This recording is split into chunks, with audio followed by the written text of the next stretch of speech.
یہ کہانی ہے ایک ایسے باپ کی جس کی نصیب میں 9 بیٹیاں تھیں، بیٹیاں جنہیں وہ اپنی جان سے بھی زیادہ چاہتا تھا، لیکن دنیا کی طنز و غربت اور قسمت کے کھیل اس کے دل کو ہمیشہ زخمی کرتا رہا۔ کریم دین ایک غریب مزدور تھا۔ اس کی شادی کے بعد اللہ نے اسے بیٹے کے نہیں بلکہ مسلسل 9 بیٹیاں عطا کی۔ گاؤں کے لوگ اس کا مذاق اڑاتے، کہتے بیٹا پیدا کرنے کے قابل نہیں تھا، اب بوڑھے ہونے تک جہیز کا بوجھ اٹھائے گا۔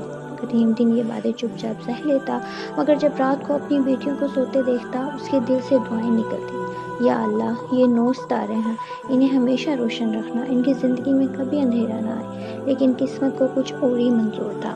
ایک دن گاؤں میں خبر پھیلی کہ قریبی دریا کا پل ٹوٹ چکا ہے اور کچھ لوگ لاپتہ ہیں۔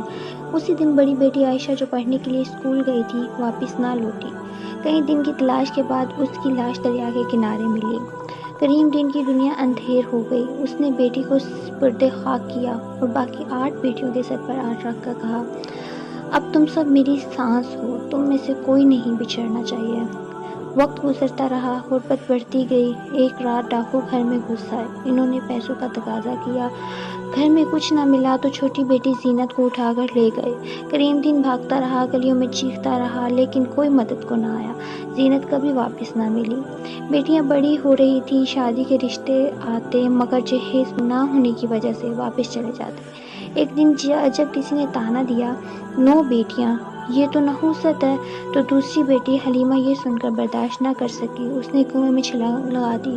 آہستہ آہستہ ایک ایک کر کے بیٹیاں قسمت کے ہاتھوں بچھڑتی گئی، کوئی بیماری سے، کوئی حادثے سے، کوئی لوگوں کی بے رحمی سے، یہاں تک کہ 9 میں سے صرف سب سے چھوٹی بیٹی مریم زندہ رہ گئی۔ بوڑھا کریم دین اب گاؤں کے قبرستان میں 9 قبروں کے پاس بیٹھتا۔ لوگ حیران تھے کہ آخر ایک ہی گھرانے کے ساتھ اتنے حادثے کیوں ہوئے۔ ایک رات مریم نے اپنے باپ کو روتے ہوئے دیکھا۔ اس نے پہلی بار راز کھولا، بیٹی تمہیں نہیں بتایا، لیکن تمہاری پیدائش سے پہلے میں نے ایک بد دعا سنی تھی۔ جس دن پہلی بیٹی پیدا ہوئی تھی، تمہاری دادی نے غصے میں کہا تھا، یہ لڑکیاں تیرے نصیب کا اندھیرا بنے گی، ایک ایک کر کے تجھے خالی کر جائیں گی۔ میں نے اس وقت ہنس کر ٹال دیا تھا، مگر بیٹی شاید بد دعا لگ گئی ہے۔